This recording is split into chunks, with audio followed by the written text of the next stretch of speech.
Barkanmu dai.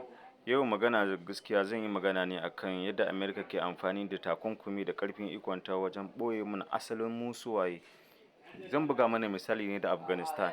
Yanzu don Allah ku kalli yadda Afghanistan take. Mutane da dama idan suka ji an ambaci sunan Afghanistan, abin da ke zuwa a ransu shine yunwa, ta'addanci da kuma take haƙƙin 'yan ƙasa. Amma a zahirin gaskiya al'amuran ba haka suke ba. Amerika ta ci nasarar amfani da Western media wajen yaɗa farfaganda dangane da Afghanistan. Hakan ya sa a ko'ina kuma a kowane waje ka je idan ka ji an ambaci sunan Afghanistan, abin da ke zuwa a ranka shine irin wannan abin da suka so ku sani. Sun ɗauki wannan matakin ne ganin cewa sun samu rashin nasara dangane da yakin da suka yi tare da su. Idan ba ku manta ba, Amerika ta ɗauki tsawon shekara 21 tana yaƙan ƙasar Afghanistan. Amerika ta shiga Afghanistan ne a 2001, wato shekara ta 2001. Kuma sun ɗauki tsawon wannan lokacin suna yaƙan Afghanistan, suna kashe mata da ƙananan yara, jarirai da ma sojojin ƙasar baki ɗaya. Sai da suka kai sun lalata komai da komai da ke cikin ƙasar. Ba tattalin arzikin ba, ba komai ba, sai da suka lalata komai da komai. Kuma hakan bai sa sun ci nasara a kan sojojin Afghanistan ɗin ba.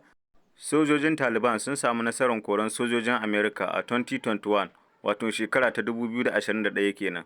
Duk da wannan lokacin da suka ɗauka suna yaƙan ƙasar Afghanistan, amma hakan bai sa sun ci nasara ga sojojin Taliban ba. Ganin sun bar ƙasan ba tare da cikan ƙudurinsu ba, hakan ya sa suka dinga amfani da kafafen watsa labarai da kuma miyagun takunkumai da suka dinga ƙaƙaba wa ƙasar. Har sai da ta kai sun zayyanar da ƙasar a matsayin ƙasa da bata cancanci ta zama ƙasa ba. Idan ba ku manta ba, a baya-bayan nan ne ƙasar Rasha da ƙasar China suka amince da ƙasar Afghanistan ɗin a matsayin ƙasa. To amma ku duba ku gani yadda Taliban ɗin suka mai da wannan ƙasan, kamar ba ita ce ƙasar ta ɗauki tsawon shekara 21 suna faɗa ba. Wannan ƙasan ta samu ci gaba fiye da yadda kuke tunani, ta fannin noma, fasaha, ƙere-ƙere da ma sauran abubuwa baki ɗaya. Amma ba ku taɓa jin an ce yau gashi an nuna muku wani irin ci gaba nata ko kuma wani abu da ta aikata na ku zo a gani a duniya. Kamar irin wannan asibitin da ita ƙasar Afghanistan ɗin ta gina, wanda da ba don ƙasar Afghanistan ba ne da ko ina kake a faɗin duniya sai ka ji labarin wannan asibitin, saboda irin fasaha da kayan aikin da ke ciki. Amma saboda Afghanistan ne wani bai ma san da sunan wannan asibitin ba. Wannan asibitin shine asibitin Kandahar da ke cikin babban birnin Afghanistan, wato Kabul. Ba ma wannan ba, mu je ga asalin zancen da nake so in zo. Afghanistan ta ci nasarar ƙera wannan jirgin mara matuƙi, hatsabibin jirgi ne mai kai harin mummuke, wanda zai iya kai hari a ko'ina kuma a duk lokacin da ya so. Wannan jirgi mara matuƙi yana kama da ƙeran China, wato Winglong, amma gaskiya ya fi Winglong haɗari, domin wannan jirgin yana ɗauke da fasaha da kimiyya ta zamani, wanda a Hausance za mu iya cewa kamar layin ɓata ke gare shi. Saboda yana iya kutsawa ta sararin samaniyar maƙiya ba tare da rada makarin kare sararin samaniya ta gan shi ba. Amma har yau babu wata kafar watsa labarai da suka fito suka yi magana akan wannan hatsabibin makamin. Tabbas maganan gaskiya ne, ƙasar Afghanistan tana cikin wani yanayi, amma ba yadda ake nuna muku ba.